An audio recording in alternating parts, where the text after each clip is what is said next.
दिनैहाय आदिबासि सेल जोंहा दंखायोमोन। दा आदिबासि सेलखौनो माने सानथालि माखासे मानसिफ्रा रावाबो आलदा हारिमुवाबो आलदा, बेनिखायनो बिथांमोना सानथालि सेल नांगौ होननायखाय दिनै सानथालि सेल दानानै होनाय जाबाय। दा बेवहाय जोङो मिजिंथिदों बे सानथालि सेल दानायनि गेजेरजों सानथालि जाथिनि हारिनि जेनाखि भट बे जोङो 80% मोननायनि मोनसे जोङो मिजिंखौ थिनो हायो। दिनै सानथालि हारिया माखासे जेंनाफोर दं। दिनैहाय बिथांमोननि एसटि करननि खोथा दं, हा हुनि जेंनाफोर दं। नाथाय बेखिनि खामानिखौ दिनैहाय इउपिपिएलनि सरकार प्रमद बर' बिथाङा दिनै मोनबो मावनानै होआखै, बरंस' बादासो होबाय थाबोदों।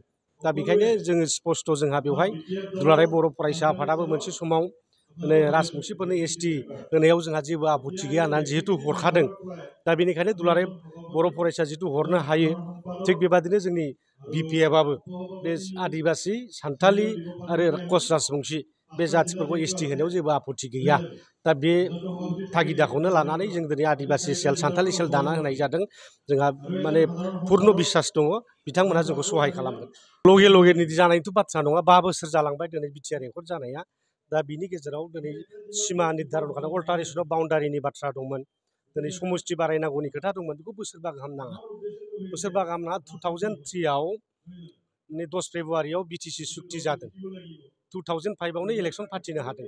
होमबा बिथांमोनहा दिनै 5 बोसोर समाय मोनबाय। मानो बेफोरबायदि गामि सोसननाय खामानिखौ मानो मावनो हादिया?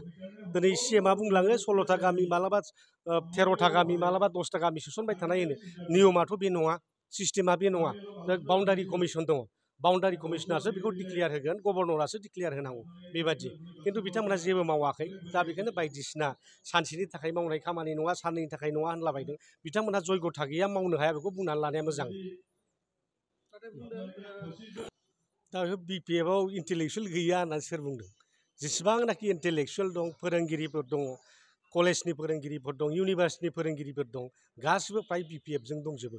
आरो दिनै बिथांमोनहा दिनै साननानै नाय नोंथांमोनहा जेसेबांनाखि फोरोंगिरिफोर दं, जोंजों मानि थाखाय दं? दा बिथांमोनहा मोनसे प्रतिश्रुति होदोंमोन जे बिटिसि ओनसोलाव जेसेबां भेन्सार कलेज दं, स्कुलफोर दं, प्रभिन्सियेलाइज खालामनाय जागोन होननानै। नाथाय भेन्सार कलेजनि गासिबो फोरोंगिरिफोर, एलपिनिफ्राय आराम्भ खालामनानै कलेजसिम, बेफोर गासिबो जोंजोंनो दंजोबो। दा बिथांमोनहा दिनै बे श्रेणिनि मानसिफोरखौ दिनै माने बुजायनानै लाखिनो हायाखिसै। फोरोंगिरिफ्रा दिनै बेथन गैयालासेनो फोरोंनानै रिटायार्ड जालांबाय। दा बिथांमोना बुंदोंमोन 6.3नि गेजेरजों गासिबो स्कुल कलेजफोर प्रभिन्सियेलाइज जागोन। दा बर'फोरनि गेजेराव इन्टेलेक्सुवेल होनबा सोरखौ बुङो? फोरोंगिरिफ्रानोसै, नङा होमबा? साबेसे डक्टर दं, साबेसे इन्जिनियार दं बर'फ्रावलाय? जों आखायाव साननानै हिसाब होजोबनो हायो। दा बे इन्टेलेक्सुवेल होनबा जोंना फोरोंगिरि, कलेजनि फोरोंगिरि, इउनिभार्सिटिनि फोरोंगिरिफोर, हाइ स्कुलनि मास्टारफोर, दा बिथांमोना गासिबो जोंजोंनो दंजोबो। इन्टेलेक्सुवेला गासिबो जोंजोंनो दंजोबो। आरो बे जों साथामखौ मानो गिबाय थादों बिथांमोनालाय? जों साथामखौ मानो गिखो? जोंखौनो गियोब्ला, जों प्रहलाद, कास्टम आरो बिक्रमखौनो गियोबा हाग्रामाजों माब्ला जुजिहैगोन बिसोरलाय? दा बिथांमोनाव जयग' नेथा गैया, उरखाव गोरा, गावहानो जयग'था गैया। जायनि थाखाय बिथाङा दिनै सारि मेखेला, टेक्सटाइल, हेन्दलुमनि दख'ना दाग्रा दिनै मन्थ्रि जाद्लाहैनांदों। दिनै बड'लेण्ड वेलफेयार डिपार्टमेन्टनि मन्थ्रि जादों। बड'लेण्डनि थाखाय मानो फैसा बिनानै लाबोनो हायाखै? दिनै 10% इंक्रिमेन्ट जाबाय थायोमोन। दिनै बड'लेण्ड वेलफेयार डिपार्टमेन्टनि मन्थ्रि जानानै मानो 10% इंक्रिमेन्ट खालामनानै लाबोनो हायाखै? मानो सेन्ट्रेल गभर्नमेन्टआव जोंहा बाजेटआ 250 कोटि थाखा मोननांगौखौ मानो 50 कोटिल' खालामजाखो? दिमा हासावना मानो बारायखो? कार्बि आंलंना मानो बारायखो? दिनै जुदि बिपिएफआव गोरों गैयाब्ला बै समाव बोरै एफाराब मावनो हाबोखो? दिनैहाय जोङो नुबाय थादों 6 फाइनान्स कमिसनाव दिनै 1200 कोटि थाखाल' मोननो हादों प्रमद बर' दैदेननाया। खिन्थु 6 फाइनान्स कमिसन जेब्लाखि हाग्रामा सारा दैदेनबाय थादों, जोङो 1800 क्रर थाखा मोननो हादों। बा डिफारेन्सखौ नायबानो जाबाय। आरो दानि जेनाखि बाजेट, दाबो 800 कोटियावनो दङ। बे बाजेटआ मा लांखावनो 1200 कोटियाव थांनांगौमोन। नाथाय मा खालामदों हेमन्त बिश्व शर्मा दा बुरबक खालामदों आरो मालाय दिनै बे उरखाव गोरा ब्रह्मखौ, जे जोंना 10% इंक्रिमेन्ट जाबा दिनैहागै 1200 कोटि फैखानांगौ। दा बेखौनो जोंनि आसामनि चिफ मिनिस्टार मानाव गेदेर बिथाङा बुंबाय, आं 500 कोटि थाखा स्पेसियेल पेकेज होबाय। खिन्थु मोनखानांगौआ बेखामोन दिनैसिमाव। दा बेखौ स्पेसियेल पेकेज नाम होफ्लाबाय। दा बिसिबां बुरबक बानायगासिनो दं उरखाव गोरा ब्रह्मखौ, प्रमद बर' बिथांमोनखौ। दा बिथांमोना जेबो आन्दाजखौ मोना।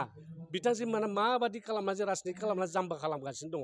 दिनैहाय नरेन्द्र मदिया मालाबा बड'लेण्ड उत्सबआव बुङो 1,500 कोटि थाखा हरनाय जाबाय, 400 जन एनडिएफबिखौ साख्रि होनाय जाबाय, केसफ्रा उथायजोब्बाय, बिदि बुंदों। दा दिनै नुबाय जोङो माने मोगथां महराव मोनसेबो गैया।